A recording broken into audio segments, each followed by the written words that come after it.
અરે સંત દેખીને નમન કરીએ અને ઝપટ નમાવીએ શીશ, પણ એક ગુના તો ક્યાં કરે બાવાજી લાખો ગુના બક્ષીશ. અરે એક ગુના તો ક્યાં કરે બાવાજી લાખો ગુના બક્ષીશ. તમારા હજારો ગુનાને ભાંગીને ભૂકો કરી નાખવાની જેનામાં તાકાત છે એનું નામ સંત. અને એવા જ સંત આપણી ભારત વર્ષની ધરતીમાં હજારો સંતો થયા. એમાંના એક મહાભક્ત ભગવાન કૃષ્ણની હારે જેને લગ્ન લાગી હતી, જેની માળાના મણકે મણકે સાક્ષાત ઠાકર બેઠો હતો અને એના રૂવાડે રૂવાડે હે કૃષ્ણ હતું એવા ભક્ત કવિત્રી એટલે મીરાબાઈના ઇતિહાસની આપણે જ્યારે વાત કરવી હોય ત્યારે મીરાબાઈ પૂર્વજન્મમાં કોણ હતા એ પણ આપણે જાણવું છે. અને એના બંને અવતારો, મીરાબાઈના પૂર્વજન્મની વાત અને મીરાબાઈના જન્મની વાત, એ બંને ઇતિહાસની આપણે જ્યારે વાત કરવી છે ત્યારે લોકવાયકા મુજબ જે મીરાબાઈના પૂર્વજન્મની વાત છે એની જો વાત કરવી હોય તો જ્યારે ભગવાન કૃષ્ણ બાળપણમાં એ નંદગાંવમાં છે, વ્રજમાં છે, એ વખતે ભગવાન કૃષ્ણ છે એ નંદગાંવના પાદરમાં ઊભા છે અને એક ગોવાળિયો છે એ શણગારેલું ગાડું લઈ અને ધીરો ધીરો એ નંદગાંવની બહાર નીકળવાની તૈયારી કરે છે. એ વખતે ભગવાન કૃષ્ણ આડા ફેર્યા અને કીધું કે ઊભો રહે, અને ગોવાળ છે એ ઊભો રહી ગયો. કારણ કે એ કાનુડો હતો, એ તો ભાઈ આખા ગોકુળને, નંદગાંવને, વ્રજને કેટલો વાલો હતો, કૃષ્ણની એક પણ વાત નહીં ટાળી ન શકે. અને ભગવાન કૃષ્ણએ ઊભો રાખ્યો ગોવાળિયાને. ગોવાળિયો હેઠો ઉતરીને બે હાથ જોડ્યો અને કીધું કાના કેમ ઊભો રાખ્યો મને? અને ત્યારે ભગવાન કૃષ્ણ છે એ એમ કહે છે કે ગોવાળ ક્યાં જા છો? આ ગાડું શણગારેલું છે. અને ત્યારે ગોવાળિયો એટલું કહે છે કે બરસાના ગાંવ જાઉં છું અને મારા બાળપણમાં લગ્ન થયેલા હતા અને અત્યારે હું યુવાન થયો છું, એટલે મારા પત્નીને આણું વળાવે છે, એટલા માટે એને તેડવા માટે અમે બધા જઈએ છીએ. અને પહેલાના સમયમાં હું તમે જાણીએ છીએ મિત્રો કે બાળપણમાં લગ્ન થઈ જતા અને પછી જ્યારે યુવાની આવે ત્યારે એ દીકરીને આણું મૂકતા, એટલે કે પછી સાસરે મોકલે, ત્યાં સુધી સાસરે ન મોકલે. લગ્ન બાળપણમાં થઈ જાય પણ યુવાની આવે ત્યારે આણું મૂકે. એટલે ગોવાળિયાએ કીધું કે મારા પત્નીને આણું મૂકવાના છે, એટલે અમે બધા પરિવાર સહિત જઈએ છીએ. અને ત્યારે ભગવાન કૃષ્ણએ કીધું કે એમ કે હા, કે તો તારી જે નવી પત્ની છે એ ગામમાં આવે ને એટલે એનું મુખ છે ને હવ પહેલા મને બતાવજે. ગામ લોકો પહેલાના નિયમો એવા હતા કે કોઈ પણ દીકરી છે એ પરણી અને સાસરે આવે ત્યારે એ નવી બાઈને જોવા માટે લોકો જાતા.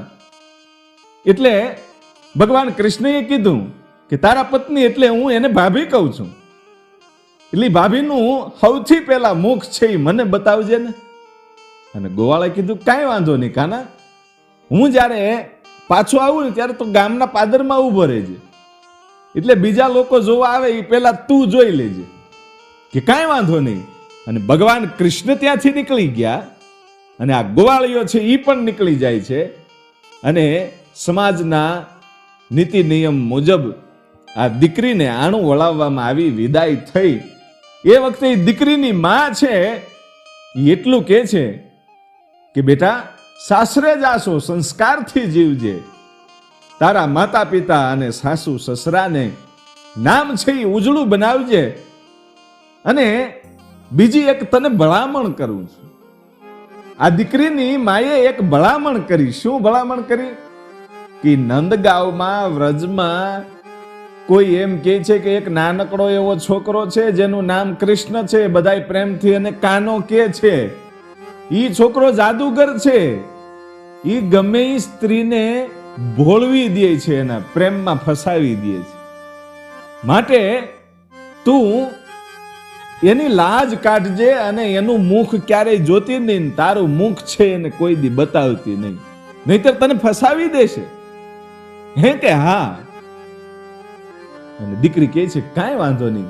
પોતાની જનેતાની સલાહ લઈ અને ગાડામાં બેઠી દીકરીની વિદાય થઈ. અને ગાડા છે ધીરા ધીરા બરાબર સંધ્યા ટાણું થવાનું છે અને પંખીડા છે એ ઝાડવે બેહવાની તૈયારી કરી રહ્યા છે, અને ગાયુના ધણ છે એ એમ કહેવાય છે કે એક પછી એક જ્યારે નંદગાંવમાં આવવા માંડ્યા, બરાબર ગાયો ભેહું દોવાનો સમય થયો ને એ વખતે આ બળદગાડાઓ છે આણું તેડી અને નંદગાંવના પાદરમાં પહોંચ્યા ત્યારે ભગવાન કૃષ્ણ ત્યાં ઊભા હતા ને ગોવાળને કીધું કે ઊભો રહે. તે મને વચન આપ્યું હતું કે ગામના પાદરમાં ઊભો રહેજે અને સૌથી પહેલું મુખ મારી પત્નીનું હું તને બતાવીશ. એટલે તારા પત્ની તારી સાથે બેઠા છે મારા ભાભી, એટલે એને કયો કે મને મુખ બતાવે, કારણ કે એ વખતે અહીંયા સુધી લાંબો ઘૂંઘટ તાણવામાં આવતો હતો.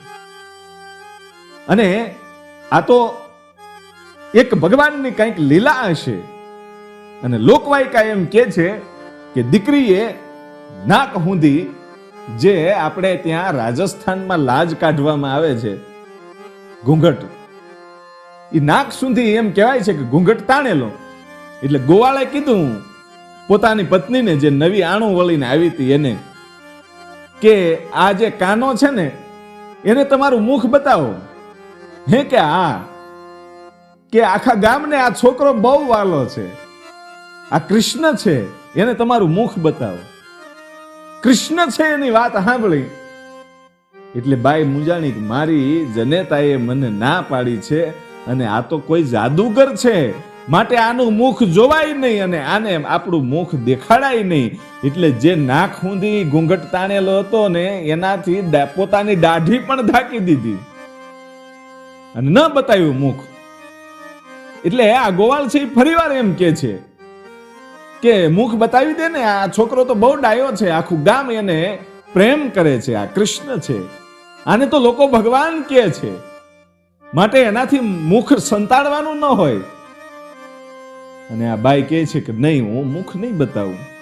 એટલે એની સાથે જે કાંઈ આ બહેનો છે એને તેડવા માટે, આણું તેડવા માટે સાથે ગયેલા એ દીકરીઓ પણ એમ કહે છે કે તમારે એમાં કાંઈ મૂંઝાવાની જરૂર નથી, આ તો નટખટ છે, અમારો કાનો છે, એને મુખ બતાવો. કે નહીં, હું મુખ નહીં બતાવું. અને એ વખતે ભગવાન કૃષ્ણ, એ કાનો છે એ થોડો ક્રોધિત થઈ ગયો કે મને મુખ નથી બતાવવું ને તો કાંઈ વાંધો નહીં, હું હવે આખી જિંદગી તમારું મુખ નહીં જોઉં અને તમને મારું મુખ બતાવીશ નહીં. એવું કહીને ભગવાન કૃષ્ણ છે ત્યાંથી નીકળી ગયા. અને પછી આ બળદગાડાઓ છે ઘરે આવે છે અને ધીરે ધીરે એમ કહેવાય છે કે સમય છે વીતતો જાય છે અને જ્યારે ઇન્દ્રના પ્રકોપથી એ ગોકુળની અંદર એમ કહેવાય છે કે નંદગાંવમાં જ્યારે તોફાન આવ્યું, આ વાત હું તમે જાણીએ છીએ, ઇન્દ્રના પ્રકોપથી એ જ્યારે તોફાન આવ્યું અને એ વખતે ભગવાન કૃષ્ણએ એમ કહેવાય છે કે પોતાની ટચલી આંગળી દ્વારા એ ગોવર્ધન પર્વતને ઊંચો કર્યો. ભાઈઓ, એક ટચલી આંગળી ઉપર એમ કહેવાય છે કે ગોવર્ધન પર્વતને ઊંચો કર્યો અને હવ માણસો છે એ દોડી દોડી દોડી અને આ વાવાઝોડાથી, આ ભયંકર જે તોફાન હતું એનાથી બચવા માટે એ ડુંગરની નીચે આવવા માંડ્યા. ભગવાન કૃષ્ણ છે પોતાની ટચલી આંગળીએથી ગોવર્ધનને ઉપાડીને બેઠા છે. ભગવાન કૃષ્ણ છે એ પોતાની ટચલી આંગળીથી ગોવર્ધન પર્વતને ઉપાડી અને ઊભા છે અને નીચે માણસો માંડ્યા આવવા. એમ કરતા કરતા જે આ બાઈ હતી એને તો જ્યાં સુધી રહી સાસરિયામાં ત્યાં સુધી કોઈ દિવસ ભગવાન કૃષ્ણને મુખ બતાવ્યું નથી અને ભગવાન કૃષ્ણનું મુખ પોતે જોયું નથી. પોતાની જનેતાએ જે સલાહ આપી હતી તે મુજબ જ ચાલે. અને બાકી બીજી ગોપીઓને ખબર પડે કે ભગવાન કૃષ્ણ બહાર નીકળ્યા છે એટલે ગોપીઓ છે એ અંદર હોય તો એને જોવા માટે આવતી, એને રમાડવા માટે આવતી. અને આ એક ગોપીને ખબર પડે કે કૃષ્ણ બહાર નીકળ્યો છે એટલે પોતે અંદર વહી જતી. આખી જિંદગી એને આ નિયમ પાળેલો અને એમાં ઇન્દ્રનો પ્રકોપ થયો અને એ વખતે સૌ બચવા માટે જ્યારે આવ્યા ત્યારે આ બાઈ ગડગડતી દોટ મૂકીને આવતી હતી અને પોતાનો ઘૂંઘટ છે એ પવનથી એમ કહેવાય છે કે ઊંચકી અને માથું છે એ ઉઘાડું થઈ ગયું. અને પછી ઈ જ્યારે નજર ગઈ કે એક ટચલી આંગળી, સીધી ભગવાન કૃષ્ણની ટચલી આંગળી ઉપર નજર ગઈ આ બાઈની, અને જોયું કે આ હા હા, આવો મહાપુરુષ કોણ? ઈ ટચલી આંગળીએ ગોવર્ધન પર્વતને જ્યારે તોડી રાખ્યો, ઈ માત્ર ને માત્ર ટચલી આંગળીને જોઈ અને આ બાઈ છે એને એમ થઈ ગયું કે ઓહો, આવો માણસ કોણ? અને ધીરે ધીરે નીચે નજર આવી, ખભા ઉપર આવી, અને ભગવાન કૃષ્ણના ચહેરા ઉપર જ્યારે નજર ગઈ ત્યારે એમ થઈ ગયું કે આ હા હા, શું આનું રૂપ છે? અને સાથે રહેલી સખીને પૂછે છે કે આ કોણ છે? અને ત્યારે સખીએ દાંત કાઢતા કાઢતા એટલું કીધું, જોજો કેવું તોફાન શરૂ છે. અને છતાંય આ સખી છે એ દાંત કાઢતા કાઢતા એટલું કહે છે કે તે આખી જિંદગી જેની લાજ કાઢી છે, જેનું મુખ જોવા માટે તું રાજી નથી, અને જેને મુખ દેખાડવા માટે પણ તું રાજી નહોતી, ઈ જ આ વ્યક્તિ છે, ઈ જ આ કૃષ્ણ છે. હે કે હા? અને આંખમાંથી આંગળાની ધાર થઈ કે આ હા હા, મારી જનેતાએ મને જે સલાહ આપી એ સાચી નહોતી. હું તો આખી જિંદગી આ કૃષ્ણને જોયા વગર રહી ગઈ. હવે તો આ કૃષ્ણ મને કેવી રીતે પ્રાપ્ત થાય? અને કૃષ્ણએ પણ પ્રણ લઈ લીધું તું કે હું ક્યારે આને મુખ નહીં બતાવું, માટે હવે હું જીવું ત્યાં સુધી મને મુખ નહીં બતાવે. પણ આ અવસ્થામાં પણ મને એના દર્શન થયા, એ મારા અહો ભાગ્ય છે. પણ હે ઈશ્વર, હે પરમ કૃપાળુ પરમાત્મા, મને જો બીજો જન્મ દે ને તો માત્ર ને માત્ર આ કૃષ્ણની ભક્તિ કરવા માટે દેજે.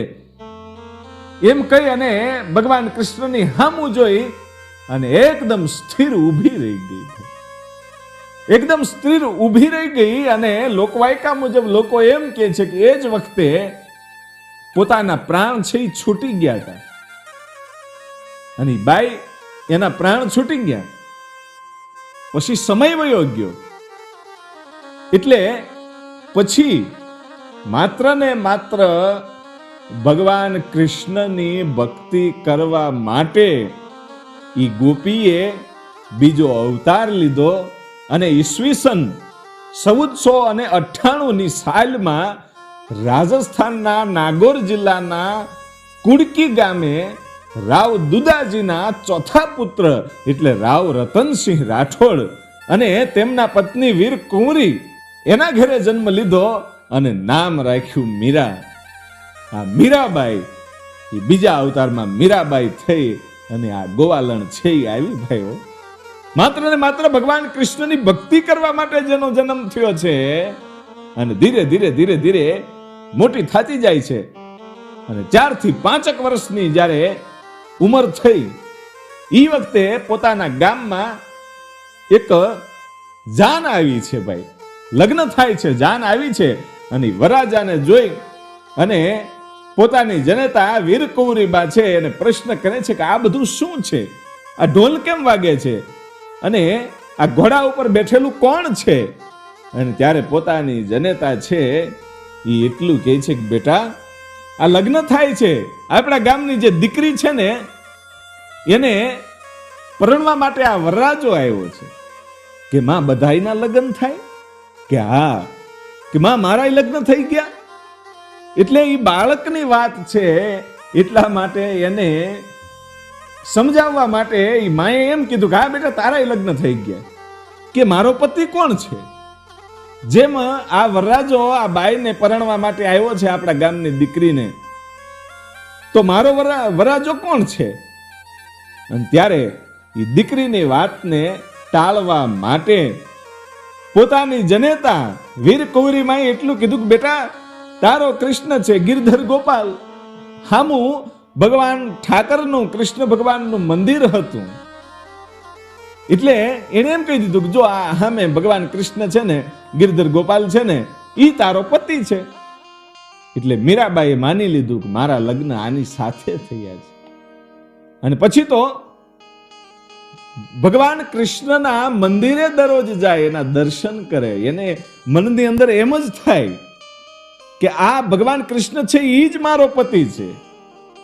અને પછી એક દિવસના સમય એવી ઘટના બની, એક સાધુ આવ્યા અને એની સાથે એની પાસે ભગવાન કૃષ્ણની એ મૂર્તિ હતી. એની મૂર્તિમાં મીરાબાઈ છે એ મોહી જાય છે અને સાધુને કહે છે કે આ મૂર્તિ મને આપો.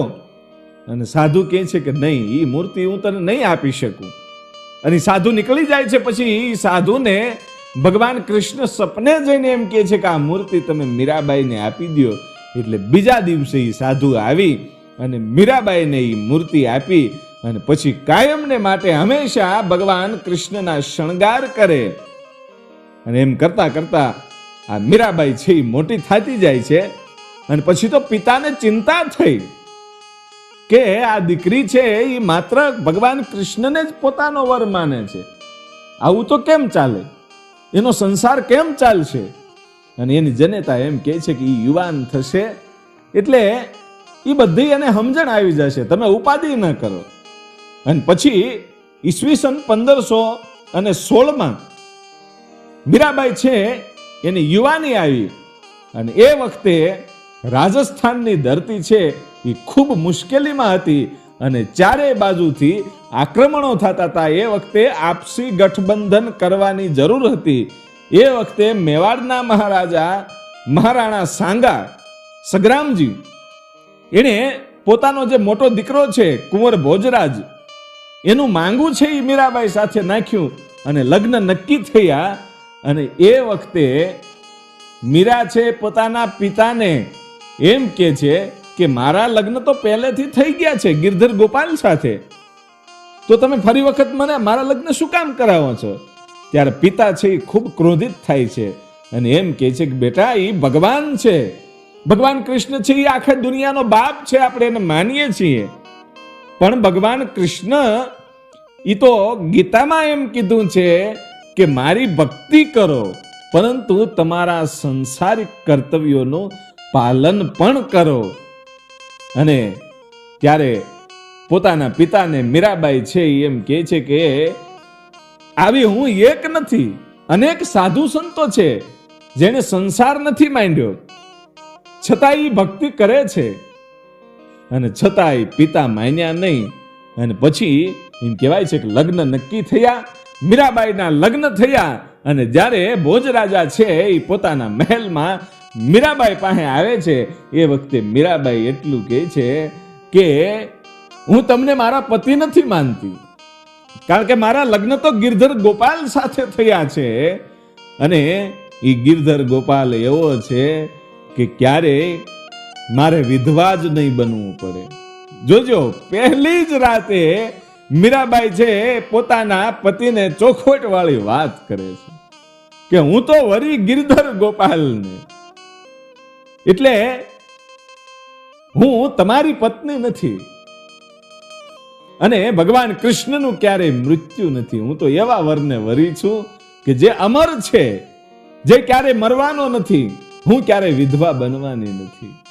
અને ત્યારે ભોજરાજા કહે છે કાંઈ વાંધો નહીં, તમે જો ભગવાન કૃષ્ણની ભક્તિ કરતા હોય તો એ તો અનેક આનંદ વાળી વાત કહેવાય. અને પછી ભોજરાજા પણ મીરાબાઈને ખૂબ સાચવે છે. એને કાંઈ પણ કીધા વગર જે કાંઈ વસ્તુ જોઈએ, જે કાંઈ એને જરૂર પડી બધી મોકલાવી દે અને ખૂબ ભક્તિ કરવા દે છે. પણ આ વાત છે એ સાસુ અને નણંદને ગમતી નહોતી.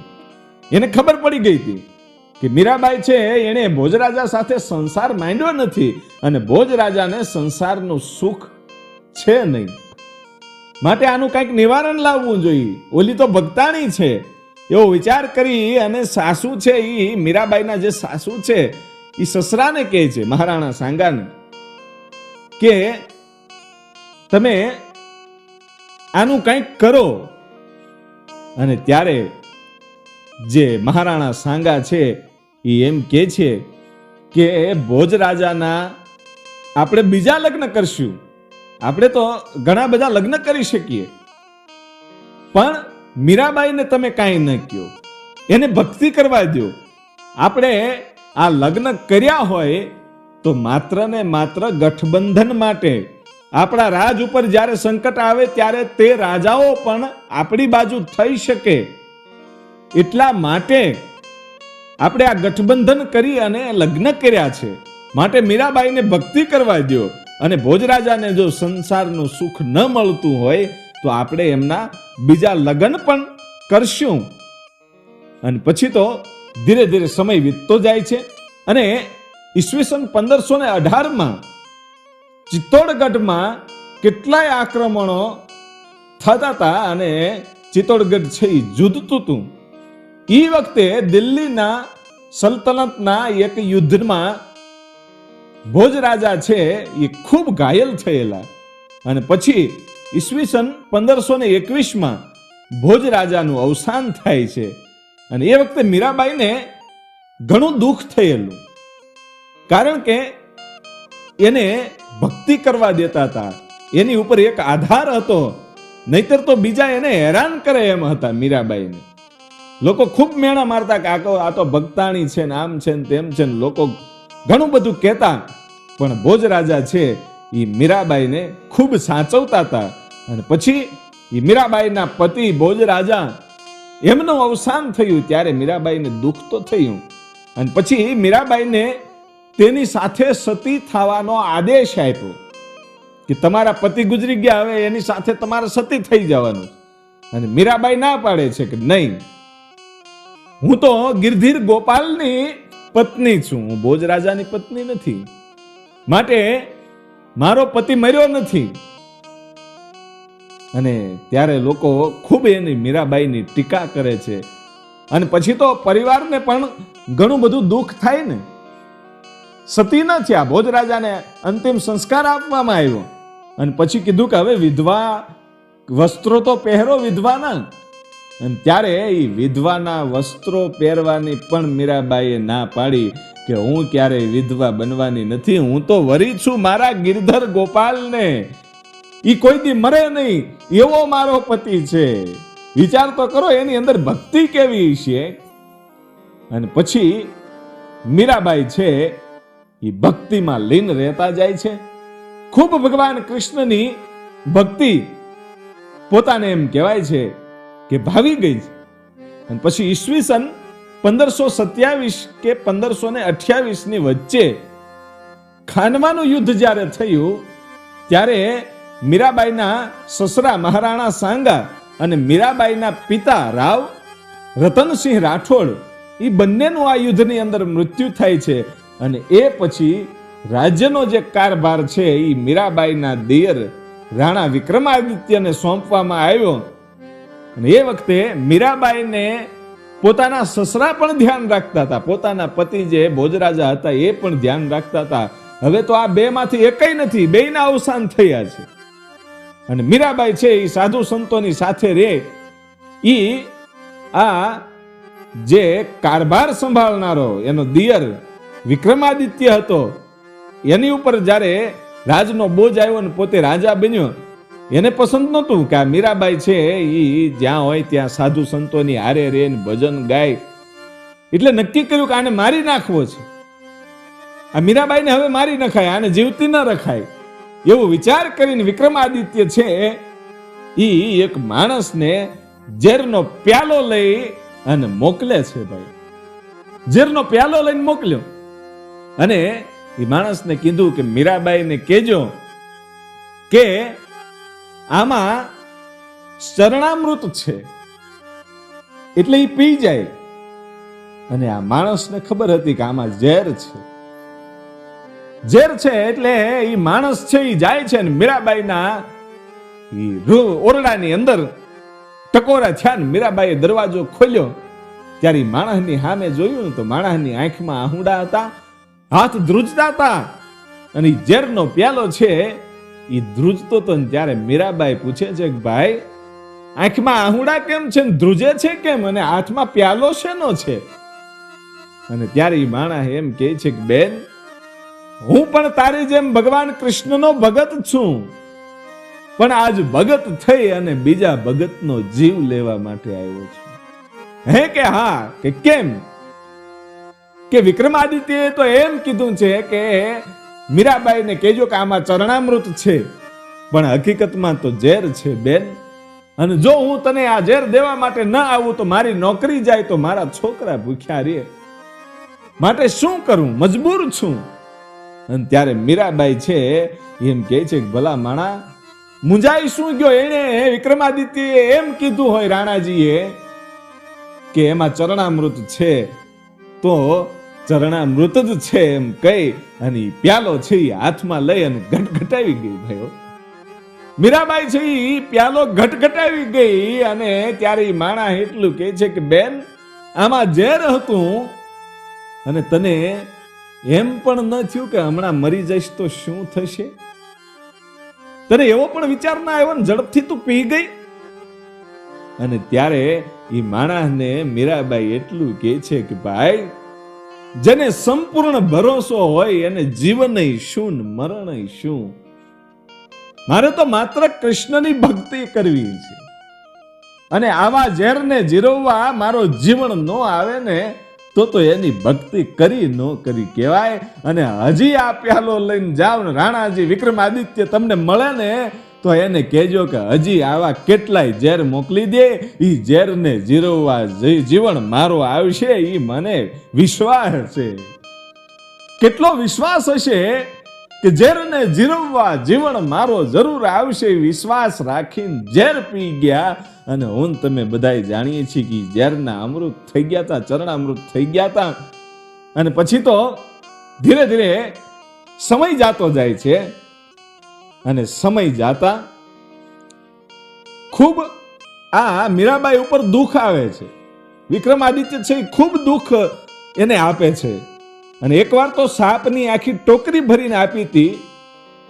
અને આ એને એવું લાગ્યું કે મીરાબાઈ આ ટોકરી ખોલે એટલે સાપ છે એને ડંખ મારશે.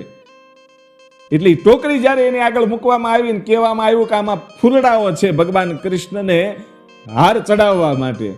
અને ત્યારે ટોકરી ખોલી અને એ સાપની જગ્યાએ હકીકતમાં ફૂલના હાર જ નીકળ્યા હતા.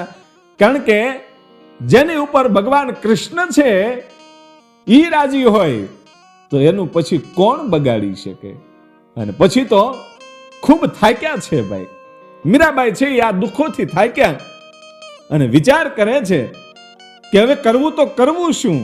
અને એ વખતના મહાન સંત તુલસીદાસજી, અને તુલસીદાસજીને એને પત્ર લખ્યો. અને સામો જવાબ તુલસીદાસજીએ પત્રમાં આપ્યો કે જે પરિવાર ભક્તિમાં બાધા ડાલતો હોય, જે ભક્તિમાં નડતો હોય, એ પરિવારને આપણે છોડી દેવો જોઈએ. એ તુલસીદાસજીનો પત્ર આવ્યા પછી પરિવારને છોડી અને મીરાબાઈ છે એ નીકળી જાય છે.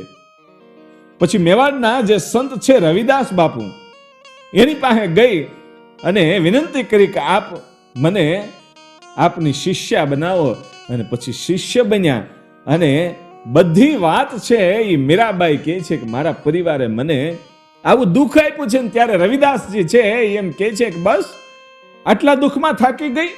પ્રહલાદને કેટલી વાર મારવાની કોશિશ કરી હતી, છતાંય એના મનની અંદરથી એ ભગવાનનું નામ છૂટ્યું નહોતું અને ક્યારેય એ દુઃખી થયો નહોતો. અને કહે છે કે તું આટલા એવા દુઃખમાં તું આખી નિરાશ થઈ ગઈ. અને ત્યારે મીરાબાઈને એમ લાગ્યું કે આ સંપૂર્ણ દુઃખ છે એને ભૂલી અને ભગવાનના પ્રેમમાં લીન થવું જોઈએ. અને બધાય દુઃખ ભૂલી અને મીરાબાઈ છે એ ભજનમાં લીન થયા અને સદાયને માટે પોતાના પરિવારને છોડી દીધો. અને ફરતી એ મીરાબાઈ છે એકવાર વૃંદાવન જાય છે. ભિક્ષા માંગીને પણ પછી તો ખાધેલું, એવી રીતે જીવન જીવું, સાધુ સંતોની સાથે રહે. અને એકવાર વૃંદાવનમાં ભગવાન શ્રી કૃષ્ણના પરમ ભક્ત જીવ ગોસ્વામીજીના એ દર્શને જાય છે. અને ત્યારે એના ભક્તો છે એ એને રોકે છે ને એમ કહે છે કે ગોસ્વામીજી છે એ બ્રહ્મચર્યને પાળે છે, સ્ત્રીઓને મળતા નથી, માટે તમને અંદર નહીં જવા દઈએ. અને ત્યારે મીરાબાઈ એમ કહે છે કે બ્રહ્મચર્યનું વ્રત પાળે છે, સ્ત્રીઓને મળતા નથી કે નહીં, કે આ દુનિયાની અંદર પુરુષ તો માત્ર એક જ છે હે કે આખી દુનિયાની અંદર પુરુષ છે એ માત્ર એક જ છે, એ છે ભગવાન કૃષ્ણ, બાકી તો બધાય એની ગોપીઓ છીએ. અને આ વાત છે ઈ ગોસ્વામીજીને એમ કહેવાય છે કે મનની અંદર ભાવી ગઈ અને મીરાબાઈને મળ્યા અને કીધું કે મારી ભૂલ છે કે મેં અત્યાર સુધી આ બ્રહ્મચર્યનું વ્રત પાળ્યું, સ્ત્રીઓને મળ્યો નહીં. માટે તમારી વાત સાચી છે કે આપણે તો બધાય એના ગોપીઓ જ છીએ. અને પછી સમય જાતા દ્વારકા જાય છે મીરાબાઈ છે, અને પછીની જે કાંઈ જિંદગી છે એ ત્યાં એમ કહેવાય છે કે દ્વારકામાં ગુજારી અને ઈસવીસન 1547 67 કે 69 વર્ષની ઉંમર જ્યારે મીરાબાઈની થઈ, એ વખતે મેવાડમાં ચારે બાજુથી આક્રમણ થતા હતા. મેવાડમાં દુષ્કાળો પડેલા હતા. મેવાડ છે એ આખું કમજોર થઈ ગયું હતું. મીરાબાઈના ગયા પછી એ મેવાડની એમ કહેવાય છે કે પડતી શરૂ થઈ ગઈ હતી ભાઈઓ. શું કામ? એક બાજુ દુષ્કાળ પડવા માંડ્યા, ચારે બાજુથી આક્રમણો થવા માંડ્યા, અને એક દાસી પુત્ર બનવીર, એ બનવીર એનું નામ, એને સત્તાની લાલચમાં વિક્રમ આદિત્યની હત્યા કરી હતી. અને તેના નાના ભાઈ જે ઉદયસિંહ છે એને પણ મારી નાખવા માટે માંગતો હતો. ત્યારે જે પન્નાધાઈ છે એને પોતાના દીકરા ચંદનનું બલિદાન આપ્યું અને ઉદયસિંહને બચાવ્યા. ઉદયસિંહને મારી નાખવા માટે જ્યારે બનવીર આવે છે ત્યારે પન્નાધાઈ, એને ખબર હતી કે આને મારી નાખશે, રાજનો વંશ વયો જાય, માટે પોતાનો દીકરો જે ચંદન હતો એને આ ઉદયસિંહની જગ્યાએ સુવડાવી દીધો. અને જ્યારે બનવીર આવે છે અને પન્નાધાઈને પૂછે છે કે ઉદયસિંહ ક્યાં? કે આ સૂતા છે પલંગ પર. અને ત્યાં જઈ અને એને જ્યારે મારી નાખવામાં આવ્યો, ત્યારે એ પન્નાધાઈનો દીકરો ચંદન હતો. અને પછી એમ કહેવાય છે કે ઉદયસિંહને પોતાના દીકરાનું બલિદાન આપી અને ઉદયસિંહને બચાવ્યા. અને પછી ઉદયસિંહને લઈ અને કુંભલગઢ પહોંચે છે. અને ત્યાંના કિલ્લેદાર આશા શાહ દેવપુરા જે હતા એને આશરો આપ્યો. અને પછી ધીરે ધીરે એમ કહેવાય છે કે મોટા થાય છે. મોટા થઈ અને બનવીરને યુદ્ધમાં હરાવ્યા પછી મેવાડની ગાદી છે એ પાછી એને મેળવી.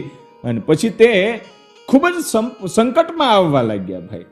અને મનની અંદર વિચારો આવે છે ઉદયસિંહને કે મીરાબાઈ કેટલા પવિત્ર હતા, અને એના ગયા પછી આ રાજની એમ કહેવાય છે કે ખૂબ જ નબળાઈ આવી છે, કમજોર રાજ્ય થયું છે. માટે મીરાબાઈને શોધીને પાછા લાવવા જોઈએ. અને પછી શોધ શરૂ થઈ અને દ્વારકામાં છે એવા સમાચાર મળતા બ્રાહ્મણોને મોકલ્યા. અને બ્રાહ્મણો છે એ મીરાબાઈને મળે છે અને એમ કહે છે કે મીરાબાઈ, તમને ઉદયસિંહજીએ એમ કીધું છે કે તમે પાછા મેવાડમાં પધારો, રાજમાં પધારો, અને તમારે જે કાંઈ સુવિધા જોઈએ એ બધી આપશે. તમને ક્યાંય ભક્તિમાં કોઈ બાધા નહીં પડવા દે. માટે અત્યારે મેવાડ છે એ રાજ્ય છે એ કમજોર થઈ ગયું છે, અને તમારા આવવાથી રાજ્યમાં તાકાત આવશે. માટે તમે પાછા પધારો. અને ત્યારે મીરાબાઈ કહે છે કે એ રાજમહેલ વાળી મીરા હવે નથી રહી. આ મીરા તો ભિક્ષા માંગીને ખાવા વાળી છે. આ મીરા તો જે અમર વરને વરી છે, એ હવે દ્વારકાના નાથ રણછોડ રાયને છોડીને મારે જવાય નહીં. પછી તો બ્રાહ્મણો ખૂબ વિનંતી કરે છે કે ગમે એમ થાય તમે માત્ર એક આટો ત્યાં મારી જાઓ. અને ત્યારે મીરાબાઈ એમ કહે છે કે કદાચ આટો મારી જાઓ પણ સદાય હું મેવાડમાં નહીં રહી શકું. પણ આટો મારવા આવવા માટે મારે મારા ગિરધર ગોપાલની રજા લેવી જોઈએ. તમે અહીંયા ઉભા રહ્યો, હું ભગવાન કૃષ્ણની રજા લઈને હમણાં પાછી આવું જોઈએ કે તો હું મેવાડમાં આટો મારી જાઉં.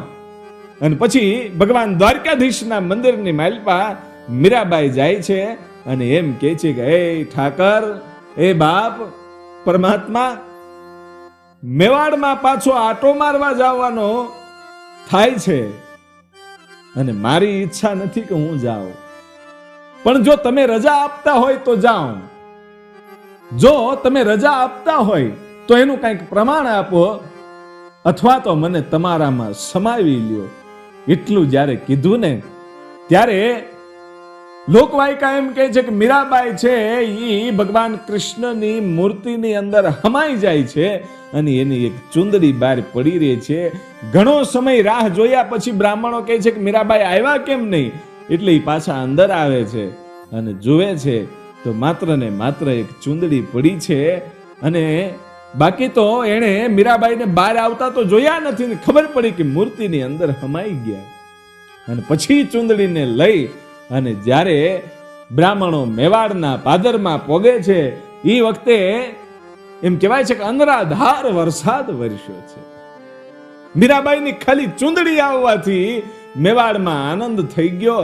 અને પછી તો એમ કહેવાય છે કે મીરાબાઈએ એ ભગવાન કૃષ્ણની મૂર્તિની અંદર હમાણા છે એ વાત સાંભળતા ઉદયસિંહજી પણ ખૂબ રડ્યા છે, એને પણ ખૂબ દુઃખ થયું. અને પછી કહે છે કે ભલે મીરાબાઈ ન આવી શક્યા, ભગવાન કૃષ્ણની રજા નહીં હોય, પણ હવે આ મીરાબાઈની ચુંદડી તો છે. અને ઈ ઉદયસિંહનો વંશ વેલો આગળ વધ્યો, એમાં આપણે બધા જાણીએ છીએ. મહારાણા પ્રતાપ થયા અને આવો કંઈક ઇતિહાસ મીરાબાઈના પૂર્વજન્મનો અને આ જન્મનો હતો. અને હવે પછી આપણે મળીએ છીએ આગળના ઇતિહાસમાં. ત્યાં સુધી જય માતાજી, જય જોગમાયા.